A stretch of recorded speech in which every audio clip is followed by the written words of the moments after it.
Golden গ্রেডের introductory chemistry ক্লাসে স্বাগতম।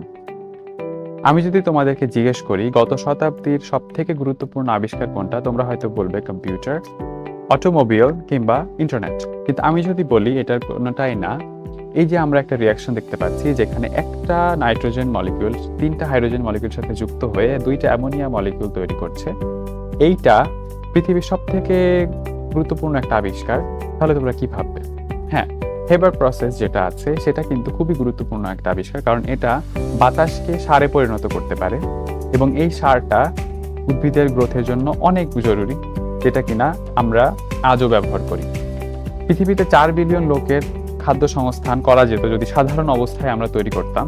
এক্সট্রা 3 বিলিয়ন মানুষের জন্য খাদ্য তৈরি সম্ভব হচ্ছে কেবলমাত্র এই প্রসেসটা আছে বলে।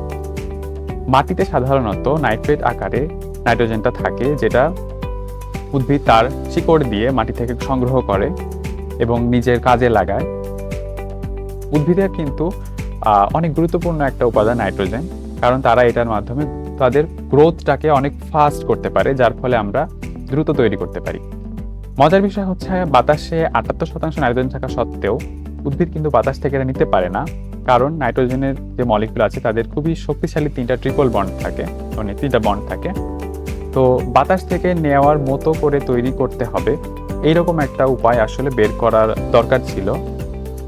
হেবার এখানেই আসেন এবং তিনি যেটা করেন, এই বাতাসের এই যে নাইট্রোজেন আছে সেটাকে 3টা হাইড্রোজেন মলিকিউলের সাথে অ্যাটাচ করে দেন, যার ফলে 3টা ট্রিপল বন্ড, শক্তিশালী বন্ড, সেটা ভেঙে যায় এবং এটাকে মাটিতে প্রবাহিত করে দেওয়া, মাটিতে ইনজেক্ট করে দেওয়াটা সহজ হয় এবং যার ফলে আমরা আজকে দেখতে পারতেছি এই যে এত বিশাল খাদ্য তৈরি করা হচ্ছে, অনেক পরিমাণে খাদ্য তৈরি করা হচ্ছে, সেটা এটার পক্ষে সম্ভব হয়েছে, এটার জন্য সম্ভব হয়েছে আসলে, এবং এই চাহিদা মেটানো।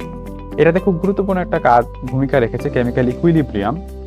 তো কেমিক্যাল ইকুইলিব্রিয়াম আমরা সবাই জানি, যদি আমরা একটা খালি কন্টেইনারের ভেতরে নাইট্রোজেন এবং হাইড্রোজেনকে রাখি এবং এটাকে রিয়্যাক্ট হতে দেই, তাহলে শুরুতে দেখবো যে হ্যাঁ, অনেক সুন্দরভাবে হাইড্রোজেন এবং নাইট্রোজেন রিয়্যাক্ট করে অ্যামোনিয়া তৈরি করতেছে এবং আমাদের যেটা প্রয়োজন আমাদের সেটা খুবই দ্রুততার সাথে তৈরি হচ্ছে, অ্যামোনিয়াটা তৈরি হচ্ছে।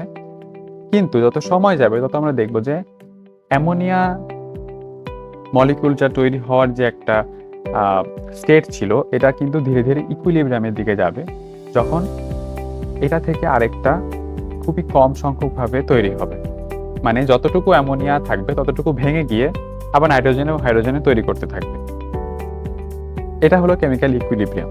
কিন্তু এই রিয়াকশনটা করতে গিয়ে আমাদের যেটা দরকার সেটা কিন্তু অনেক অনেক নাইট্রোজেন, টন কেটন নাইট্রোজেন অ্যামোনিয়া, ফলে এই যে টন কেটন অ্যামোনিয়া যদি তৈরি করতে চাই, তাহলে এই যে অ্যামোনিয়া তৈরি হতে হতে ইকুইলিব্রিয়ামে গিয়ে আবার ভেঙে নাইট্রোজেন আর হাইড্রোজেন তৈরি হয়ে যাচ্ছে, এইটা আমাদেরকে থামাতে হবে।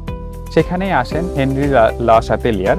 তিনি যেটা বলেন যে যদি আমি ইকুইলিব্রিয়াম অবস্থায় কোনো একটা কিছু সংযোগ করে দিই, যেমন এখানে হাইড্রোজেন, তাহলে আবার এই অ্যামোনিয়াটা তৈরিটা বাড়বে, কারণ ইকুইলিব্রিয়াম তখন ডান দিকে সরে যাবে। অথবা আমরা প্রেসারের কথাও যদি ভাবি, প্রেসারটাকেও বাড়াতে পারি, তাহলেও কিন্তু জিনিসটা আবার ইকুইলিব্রিয়ামটা ডান দিকে সরে যাবে। এটা কেমন হয়? কারণ দেখো, এই যে ঘরের ভিতরে অনেক লোক আছে, প্রেসারটা বেশি, তেমনি ভাবে এখানে বাম সাইডে দেখো একটা নাইট্রোজেন মলিকিউল এবং টোটাল 4টা মলিকিউল আছে, প্রেসারটা বেশি।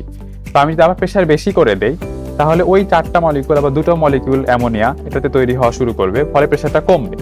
এর ফলে আবার নাইট্রোজেনের যে ইকুইলিব্রিয়ামটা আছে এই রিয়াকশনে তারা ডান দিকে সরবে।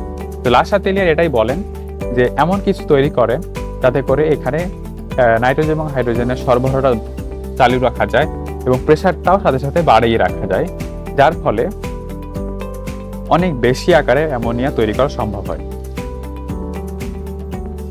এবং আজকে এই অ্যামোনিয়াটা কিন্তু পৃথিবীর অন্যতম প্রডিউস একটা কেমিক্যাল। তো তোমরা যদি এই ধরনের আরো অনেক কিছু শিখতে চাও নিজেদের বইয়ের সম্পর্কে মজার ছলে, তাহলে আজই ভর্তি হও আমাদের কোর্সে।